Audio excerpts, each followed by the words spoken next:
அந்த தாழ்மை எங்கேருந்து பிறக்குதுன்னா கர்த்தருக்கு பயப்படுற பயத்திலேருந்து பிறக்குது. அது மாத்திரம் இல்லை, தேவ அன்பை ருசிக்கிற ஒருத்தனால தாழ்மையாக தான் இருக்க முடியும். எவனுடைய இருதயமெல்லாம் மேட்டிமையா தாழ்மை இல்லாம இருக்குதோ அவங்க இருதயத்தை தேவனுடைய அன்பு தொடலை, தேவனுடைய அன்பை அவங்க ருசிக்கலை அப்படிங்கிறது தான் அர்த்தம். இன்னைக்கு நீங்கள் எந்த நிலைமையில இருக்கிறீங்கிறத நீங்கள் கொஞ்சம் பரிசோதிச்சு பாருங்க. ஒன்று சொல்கிறேன், தேவன் உங்களை நேசிக்கிற மாதிரி இந்த உலகத்தில் யாரையும் நேசிக்கலை. நீங்கள் எந்த நிலைமையில இருந்தாலும் தேவ அன்பை நீங்கள் ருசிச்சிருந்தீங்கன்னா நீங்கள் தாழ்ந்து போன நிலைமையிலையும் ஆண்டவர் உன்னை உயர்த்துவார்.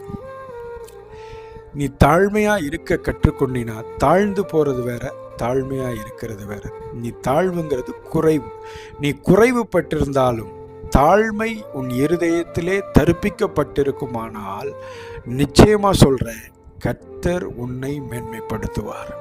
உன்னுடைய குறைவுகள்னால நீ சோர்ந்து போகாத, உன்னுடைய பலவீனங்கள்னால நீ சோர்ந்து போகாத.